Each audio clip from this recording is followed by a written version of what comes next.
नमस्ते दोस्तों, मेरा नाम रागनी है और आज मैं आप लोगों को रॉन्ग टर्न 5 फिल्म की कहानी सुनाती हूँ। प्लीज़ मेरे चैनल को लाइक और सब्सक्राइब करें। तो कहानी शुरू होती है। जेन शॉ, उसका प्रेमी डेरियस और जोड़े एडम और मिली और गैरी और लुइस ग्रामीण वर्जीनिया के एक छोटे से शहर में अपलाचियन ट्रेल पर चढ़ने के लिए पहुंचे। वे बार में स्थानीय लोगों से शत्रुता का सामना करते हैं, विशेषकर नट से। जेन एडिथ नामक एक अजीब महिला से भी मिलती है। उसके साथ एक युवा मूक लड़की रूटी है।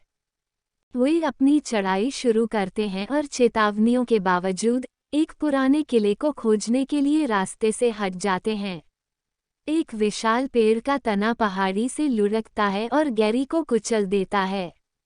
चोटिल, भटका हुआ और खोया हुआ समूह रात के लिए शिविर लगाता है। अगले दिन मिली गायब हो जाती है, साथ ही उनके सेल फोन भी।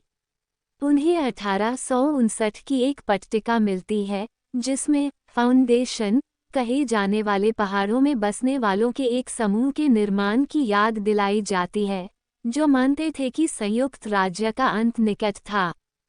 मिल्ला की तलाश करते समय एडम एक जाल चलाता है और उसे एक गड्ढे में खींच लिया जाता है।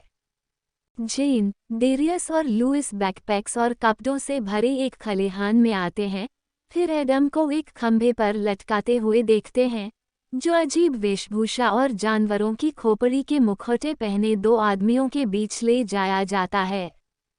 दोस्त उन पुरुषों का सामना करते हैं जो ऐसी भाषा में बात करते हैं जिसे वे नहीं समझ सकते। एडम मुक्त हो जाता है और उनमें से एक को मौत के घाट उतार देता है जबकि दूसरा भाग जाता है। मिली दिखाई देती है, पहले एक बाथरूम ब्रेक के लिए गई थी और दो आदमियों से बच गई थी। दोस्त अन्य जालों का सामना करते हैं और अधिक नकाबपोश लोगों से घिरे होते हैं। मिली एक गड्ढे में गिर जाती है और उसे दांव पर लगा दिया जाता है। फाउंडेशन के एक सदस्य द्वारा उसे एक तीर से मार दिया जाता है। जेन, एडम, डेरियस और लुइस सभी पर कब्जा कर लिया गया है। समूह को जंगल में एक आदिम बस्ती में ले जाया जाता है, फाउंडेशन का मुख्यालय और एक अदालत के सामने रखा जाता है। एडिथ उनके बंधकों में से एक है। आदम द्वारा मारे गए आदमी का भाई मॉर्गन इस बात की गवाही देता है कि आदम ने अपने भाई शमूएल की हत्या कैसे की। समूह पर हत्या का आरोप है। नेता वेनेबल एडम को मौत की सजा सुनाता है।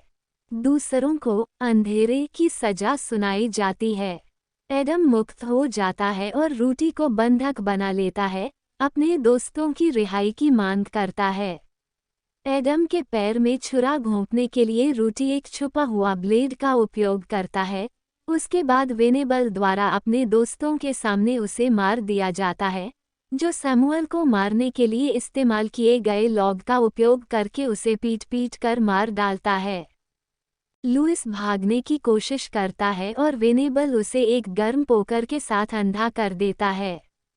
जेन ने वेनेबल से रहम की भीख मांगी। वेनेबल सहमत हैं और वह और डेरियस समुदाय में शुरू किए गए हैं। जेन अनिच्छा से वेनेबल की यौन साथी बन जाती है। 6 हफ्ते बाद जेन के पिता स्कॉट शॉ अपनी बेटी की तलाश में शहर आते हैं। वो उसे जंगल में ले जाने के लिए एक स्थानीय ट्रैकर को भुगतान करता है। ट्रक द्वारा ट्रैकर और उसके बेटे को मारने के बाद स्कॉट को समझौता मिल जाता है, लेकिन उसे पकड़ लिया जाता है। जेन अब वेनेबल से शादी कर चुकी है, अपने पिता को एक तीर से मारती है। वेनेबल ने स्कॉट को अत्याचार के लिए अंधेरे की सजा सुनाई और उसे कैद कर लिया।